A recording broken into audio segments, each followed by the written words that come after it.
Hello racing fans, and welcome to our Gallop TV preview show for the 2nd of November, this Thursday, where we race at Turffontein. We're on the inside track. What's on the betting menu? Well, there's 8 races carded, so as usual, exotics will begin in race number 1, which will kick off the bar pot. As always, Alistair Cohen joining us, and unfortunate that we did not have racing on Tuesday, because I thought that the preview of that card was going to be spot on. But today is Thursday, Alistair, and hopefully the weather, etc., plays ball, because it's been some terrible weather across the country.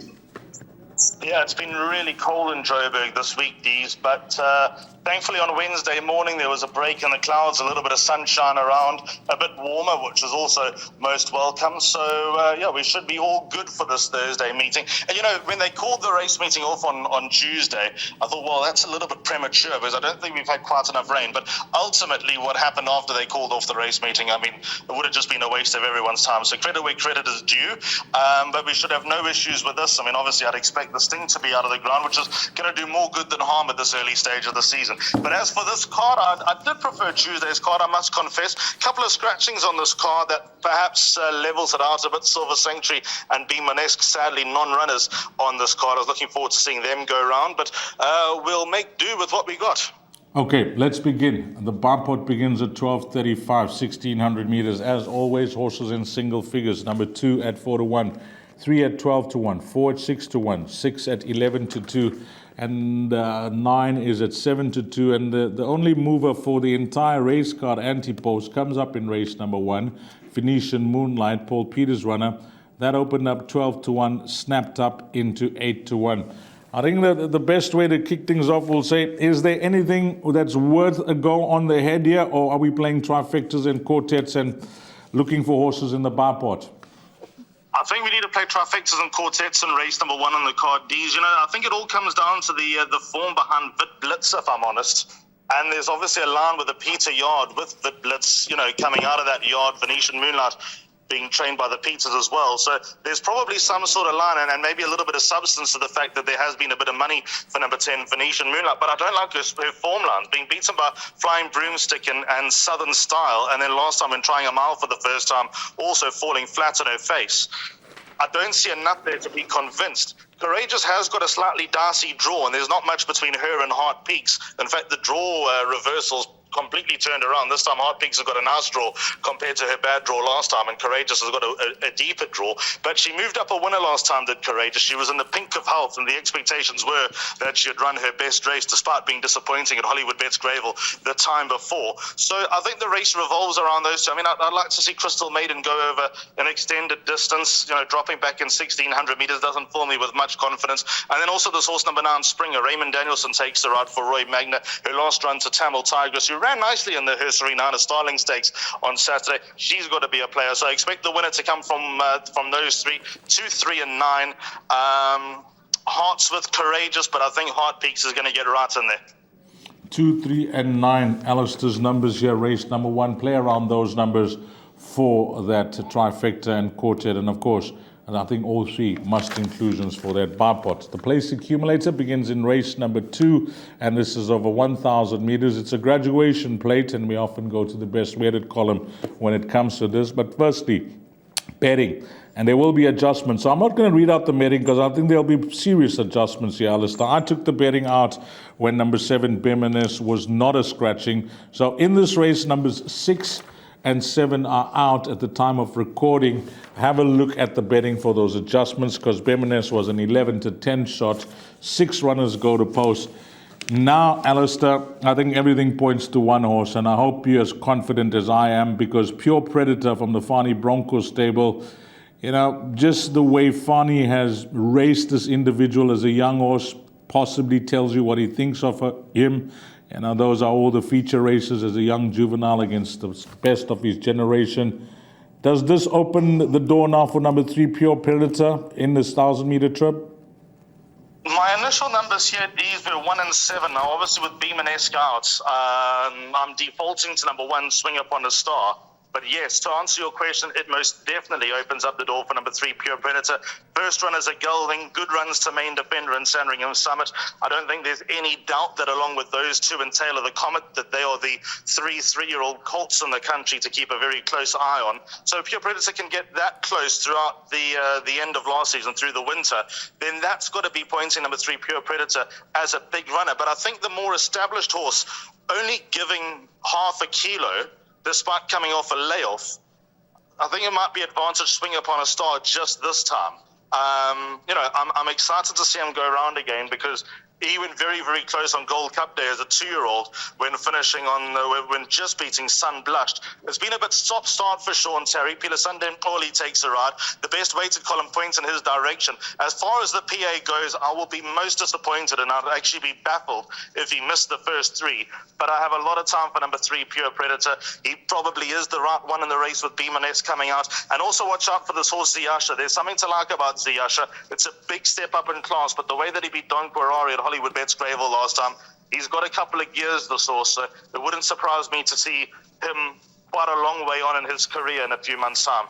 So with the 6 and 7 out, and Alistair leaning towards number 1, Sing Upon a Star, and if you just go purely, I mean, if you're a guy that basically works with numbers when it comes to racing, numbers meaning the ratings of horses, then you'll be firmly in the camp of number 1, Swing Upon a Star, who is a full, let's look at it, 12 pounds, 6 kgs, better off as the weight at number 3. By the way, for your information, the weight for age allowance this time of the year, over 1,000 meters for 3-year-olds, is 5 kgs. On to race number 3. This is the start of the big one, the Pick 6. It's over 1,000 meters. It's a merit-weighted 80 handicap. And this is how they're betting. Number 2 at 2-1, 3 at 8-1, 4 at 3-1. 6 is a scratching, and then we got number 9, 6-1, 10, 7-1, and 11, 6-1. I'll tell you the way I tried to sum this race up, Alistair, and I'm hoping you can see it the same way. You know, when I look at this field, there's some nice horses in the race. There are horses that are in form, but if you're going to go a season or 2 down the line, I'm sure a number 2 Chocolate Bomb will be the most performed of this bunch, and that's the way I'm going. I'm going with the horse that's progressive here, number 2. So the only reason why I put you off Chocolate Bomb, I mean, she's a very strong first selection, but come race time, you'll know your fate. She's not easy. She flips a lid. She's hard to sort of keep contained before race day or before a race. That's why she's got the earmuffs on, the headgear.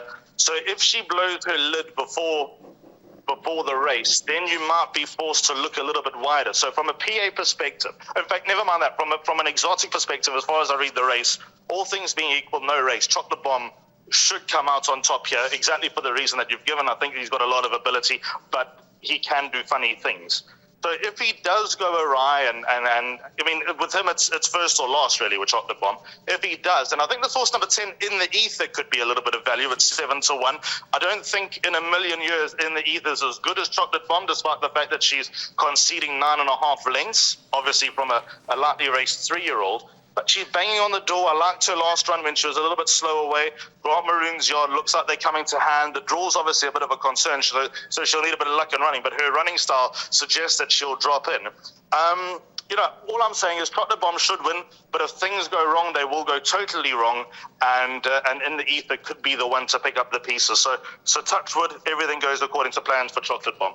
Well, there are some concerns for Alistair with this son of Lancaster Bomber, and those concerns you'll know pre-race with number 2 Chocolate Bomb. So that's the start of the Pick 6. You need to get your bets on at 13:45. On to race number 4, Jackpot 1, 1,200 meters.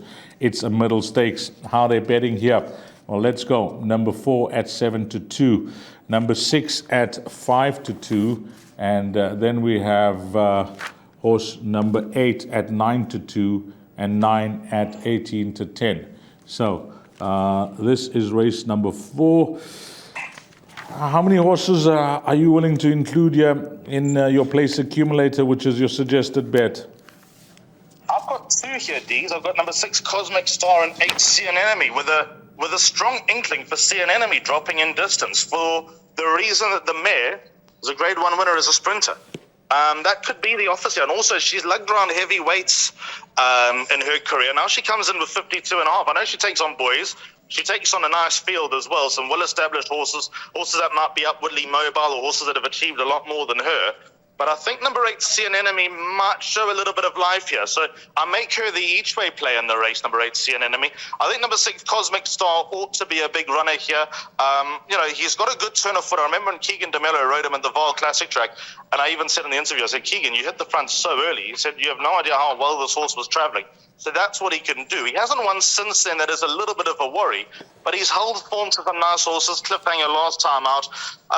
It might be a bit of a brave move with number 6, Cosmic Star, but I think that he'll run well enough to at least get into the first 3. But the horse I'm most interested in here is number 8, See an Enemy. I'm looking forward to seeing her back in a sprint. She's not been in a 1200. She's only been in a sprint once before, and that was on debut, where she was entitled for a whole lot of things. So, yeah, I'm willing to say that there's going to be an upward trend for number 8, See an Enemy. Also, out of the last run, my soulmate that won that race. Sadly, she was scratched on Saturday, but she's got quality written all over her. The horse who ran miles back, must have been beaten 9 or 10 lengths, came out and won subsequently. So that form is shining. So there are a number of reasons for liking number 8, See an Enemy. As far as the pick 6 is concerned, you'll need 3, Midnight Gem. Probably need number 2, Argo Alley. And 9, Ampersand. I know that's more than half the field, but I must be honest, I can't see Samuel Salt getting in there. Bold Act, I think, is probably a little bit behind the curve at the moment. So I'm happy to go with more than half the field and be comfortable with that. Touch wood, your rule doesn't come back to bite me. Yeah, and number 4, Silver Tudor, was entitled to need that run. And that horse, Raven Black, wow, he looks like a smart horse from the stable of Brett Crawford. Race number 5, 2,000 meters, fillies and mares, 76 handicap. What are we doing here betting-wise? Number 3, 9-2, 4 at 8-1, 5 at 7-2, 6 at 7-1, 7 at 5-1, and then 8 Burmese Tiara at 4-1. I'll tell you what, Alistair, I'm willing to narrow this down to 3 runners for the pick 6, and I'm hoping that we're on the same page, unless you really like something here. In numerical order, 5, 7, and 8. Number 3, Ariel's Jets. She must go in as well. So 4 horses, and then we totally on the same page. I like number 7, Universal Love, too much. 5 to 1's a gift. Absolute gift with this daughter of Ideal World, stepping up in distance for the first time.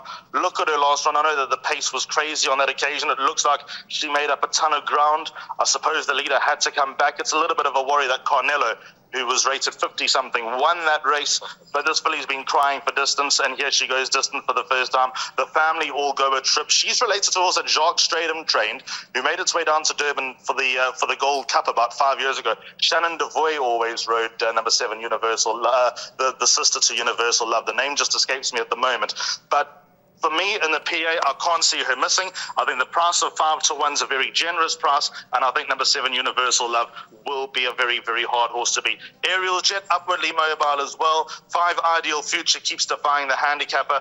She's in a good space at the moment, and I've always got number 8, Burmese Tiara, on my side, despite a bad draw. So I think the winner comes from one of those 4, but the value undoubtedly lies with number 7, Universal Love. That is confidence there from Alistair with Universal Love, and he's given 3, 5, 7, and 8 as numbers in race number 5. On to the 6th race, 2,000 meters, and this is a fillies and mares 88 handicap. And I don't know how Alistair is going to play it now with the scratching of this horse, who I'm certain would have been a very, very strong favorite in the race. What was the price of the horse, Silver Century? 12 to 10 was the price of the horse, Alistair, and that will take no part. So when I look at this race, 11 to 2, number 1. Okay, we can't read out the betting. 12 to 10 with number 5. There will be major adjustments. Have a look at the betting. So, Alistair, I don't know whether we're going to follow the Apache Fighter form line, because it's represented by a few now. I'll name them: Quiet Rebellion, United Council, Rarotonga Rose, and Ballroom Bliss. Is that the form line that we have to go with? Because it's well represented now after the scratching of number 5. I think we're going to be forced to D's. I mean, my initial numbers were 2 and 5. I thought Rarotonga Rose would turn it around with number 1 United Council. So I'm comfortable to now go in with 1 and 2 after the scratching of 5 Silver Sanctuary. It does take a little bit of the puff out of the race, I must be honest. But you know, I'd like to go with these more established horses. I know they've got to give weight away to a horse like Damo Star, who's obviously progressive off a lightweight, you know, intoxicating, comes in fairly good heart. Quiet Rebellion's got to be a big player as well. I wouldn't let her run loose. In fact, on the pick 6, 1, 2, and 7 are probably the numbers. But in the PA, comfortable with 1 and 2, United Council and Rarotonga Rose. There wasn't a hell of a lot between them in the Apache Fighter run. I think it's been a bit of a slow burn with Rarotonga Rose since her trip down to Durban in the 1900. She came back nearly 2 months later, and she's just been finding her feet, but gradually getting the hang of things again. So I'd take a stab on number 2, Rarotonga Rose, but now with Silver Sanctuary out, it's not a race we can be overly comfortable with. So 1 and 2 in the PA, include number 7, Quiet Rebellion, and that's probably where I'd leave it, if I'm honest. Yeah, I'd like to include the field here in the pick 6, Alistair. I don't trust this race now with the scratching, but you could be right trying to narrow it down there in race number 6. Now, the 7th race is over 14.50. It's a fillies and mares 97 handicap. And this is it. Number 2 is 6 to 1, 3 at 7 to 2, 4 at 5 to 1. Then we got a 33 to 10 shot in number 6, and a 4 to 1 shot in number 8. You know, beside what we see on paper in black and white, and obviously trying to work out the form and maybe watching replays or however you do your form study, you try to, you know, work out the puzzle. And I'll tell you, I got highly confused trying to work it out here, because numbers 5, 8, and 9, a strong coupling from the Paul Matchett stable, doesn't have Pillar Sunday Cordley on any of them. He rides for Grant Maroon on number 7, Rattleback. And then I see Gavin Larena, who's won on Celtic Rumours and River Kararis. And Sean, well, I don't know what arrangement was made here, but he's riding the horse coming off a 4-month break in number 3, Celtic Rumours, against the racing fit number 4, Kararis. Then I got Samanga Kumalo, who rides for Mike de Kock on Good Queen Bess for the first time. So I'm highly confused here. I tried to work this out to some type of puzzle, you know, beside the form, to try and maybe point me in the right direction. But the more I looked, the further I went. Yeah, it's very higgledy-piggledy, and I think this becomes a case of survival. There are obviously plenty and with chances, and I think you need to tread quite warily in this race. I've gone 1, 5, and 6 with a strong suggestion for number 6, Good Queen Bess, merely because she ran miles above her rating last time. She had a horrible draw in the Betway Joburg Spring Challenge for fillies and mares, and she was still able to run less than 4 lengths to Feather Boa. So I think that run has got to be a big one for Good Queen Bess. As you say, Samanga Kumalo takes the ride, so I have no issue with that at all. Good to see Samanga back in the Volkerbos strip colours for Michael de Kock, because obviously we go back to the great day of Sparkling Water winning the Hollywoodbets Durbanville. So I'm in the camp of number 6, Good Queen Bess. 1 Crimson Princess, I think, is a player coming back in distance out of a good draw. So there's got to be some sort of chance for her, despite top weight. She is well performed. And then number 5, Gimme a Lot. I think that she's also got a bit of potential, number 5, Gimme a Lot. Sianda Sasibo takes a value 1.5 off the back. But when you start looking into the whole matchup dynamic in the race, you're just going to scratch your head. So just survive this race, this leg of the place accumulator. I've got 3 horses. With a bit of luck, we might be able to double up. But number 6, Good Queen Bess, strictly on the numbers that she ran above herself last time out, is the one to beat. Good luck. Race number 7. Race number 8, 1,450 meters, fillies and mares, 77. Divided handicap this. How they're betting here, Alistair, to close things off. Number 1, Patent Tears. The frustrating Patent Tears for those that have gone for her. This is a 924 days. Wow. It's been that long, hasn't it? 4 to 1. Number 2, 9 to 2. 3, 6 to 1. 4 at 4 to 1. 7 at 11 to 2. And then horse number 8 is at 8 to 1. Yeah, you know, every time she races, she gets some airtime from me. She'll get some form studying from me. But number 1, Patent Tears, whenever she wins now, she's running for free from my side. Is she part of your play again, or it's overs? I've washed my hands with Patenteers a long time ago, Dees. No more for me. She hasn't won, as you mentioned, in the amounts of time that she hasn't won. What's that? 924 days, nearly 1,000 days. If she wins, good luck to Lucky Uralakis. Good luck to those that have a bet or are brave enough. But I'll be leaving her alone. The worst part about Patenteers is it always looks like next time. There's been no next time for a long time. I settled here on numbers 2 and 7. Trentino win Rose Tinted. Might be one or two others that you need to consider. But as far as the PA is concerned, number 2, Trentino, rating reduction slightly, 4 kilos off the back from Trent Mayhew. I like her chances, number 2, Trentino. I know it's also been a while since she won, but she's also competed with the likes of none other, Crimson Princess, River Quirares, horses that are rated 20 pounds plus higher than her. And then number 7, Rose Tinted, first run for the yard. St. John Grey now trained. She got close to White Pearl. Also with a generous gallop, or a good enough galloping weight, she could go places that no one else in this field will go. So number 7, Rose Tinted, has to be included for me as well. So they're the only two that I actually want to know about here. Okay, let's go to your suggested bet, Alistair, for this Thursday. It's come up on screen. Okay, so the place accumulator is my suggested bet. It begins in race number 2 on the card. Excuse all the noise. I'm at a very exciting construction site called Hollywoodbets Kenilworth. I had 1 and 7, so that becomes 1 swing upon a star. If you want to include anything else just to balance out the books, then number 3, Pure Predator, the backup. 2 and 10, Chocolate Bomb and In the Ether. Then in the 4th race, which is the 3rd leg of the place accumulator, I've gone with 6, Cosmic Star and 8, Sea Anemone. Race 5, leg 4, I've gone in with Banker, number 7, Universal Love. I like her. Then I've gone numbers 1 and 2. I had numbers 2 and 5, but number 1, United Council, will replace number 5, Silver Sanctuary. 1, 5 and 6, Crimson Princess and Good Queen Bess. And then the final leg, I've got numbers 2 and 7, Trentino and Rose Tinted. Thanks, Alistair. And we'll chat to you on Friday for the Victory Moon. On Saturday, you take care. Perfect. Looking forward to it. Thanks so much, Dees. Thanks to all the viewers.